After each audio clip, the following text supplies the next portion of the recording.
Is it on? Yeah. How do you work this thing again? Just use your finger to scroll. Wow. Okay. I'm here today to talk about my poem, Byzantium. I have been informed that it has caused a lot of confusion among the future scholars. I just wanted to add something before I delve any deeper. Byzantium is quite an abstract poem. It can be viewed in many perspectives, and everything you will hear past this point is my personal perspective of the poem. Again, yours might be different. Where are my manners? I forgot to introduce myself. My name is William Butler Yeats. As you may already know, I'm a poet and a playwright.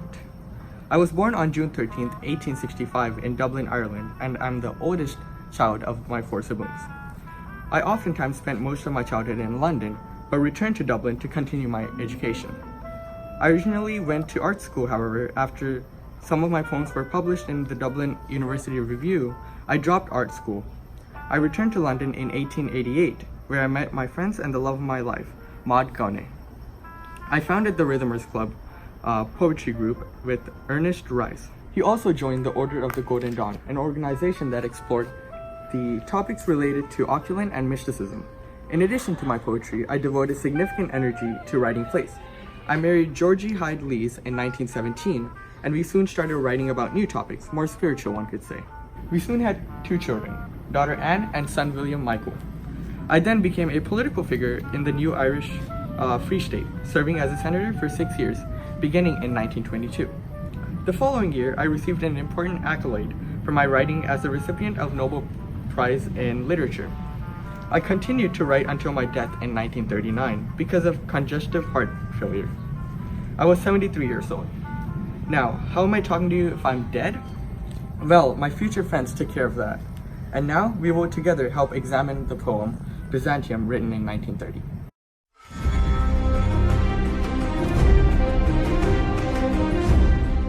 The unpurged images of day recede. The emperor's drunken soldiery are abed.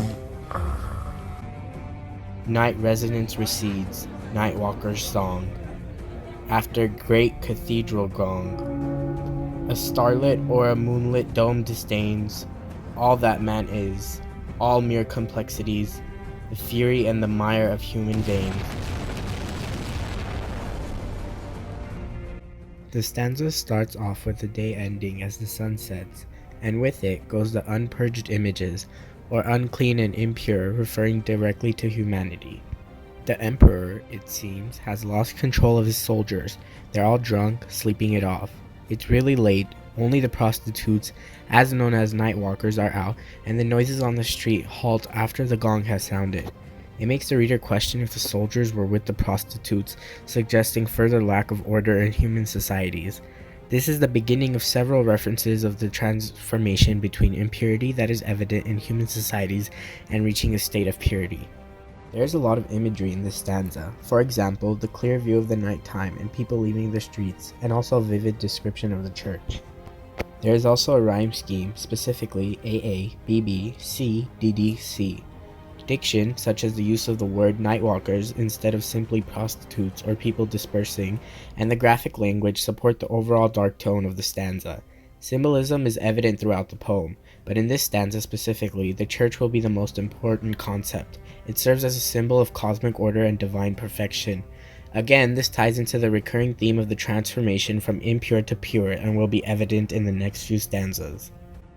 Before me floats an image, man or shade. Shade more than man, more image than a shade. For Hades' bobbin bound in mummy cloth may unwind the winding path. A mouth that has no moisture and no breath. Breathless mouths may summon, I hail the superhuman. I call it death in life and life in death. This stanza begins with the author seeing a figure in front of him. This figure is described to be a mixture between man and shade, in other words, a spirit. The image is then clarified, describing a mummy-like figure. The mummy is said to be wrapped in cloth from the underworld. He goes on to describe different characteristics of the mummy and at the end says death in life and life in death. This means that in an earthly perspective that living humans have, the spirit may be presumed as dead, but in the underworld, the home of the dead, the spirit is just as alive as anyone else there. This is the only stanza where the first person is revealed in the words before me, while the rest of the stanzas are in third person. This shows an experience the author is trying to convey rather than the observations apparent in the other stanzas. There's also an example of allusion with Hades, the god of the underworld from Greek mythology.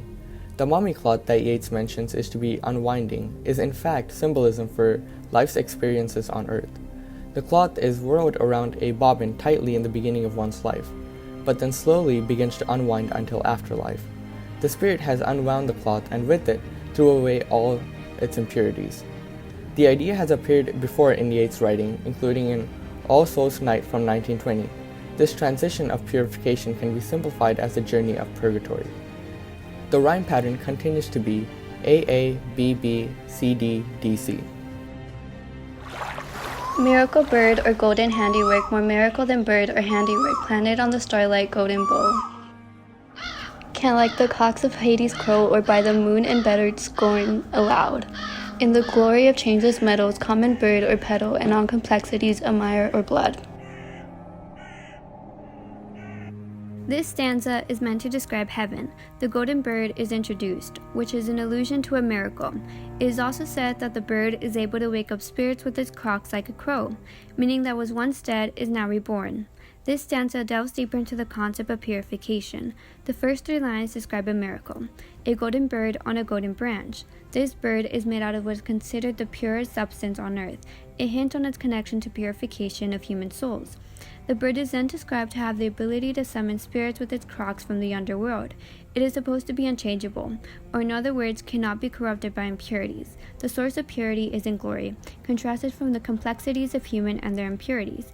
Literary devices include paradox. The paradox, however, in this statement is that the golden bird is supposed to be perfect, yet is handiwork made by man himself. This suggests that art may be the key to purification of the human soul. It is also important to note that there was a real-life story regarding a mechanical bird that would sing from a tree in the gardens of the Byzantine Empire. So the imagery associated with the bird from this poem may be a direct reference to this story. Yeats once again mentions Greek mythology with Hades, the god of the underworld.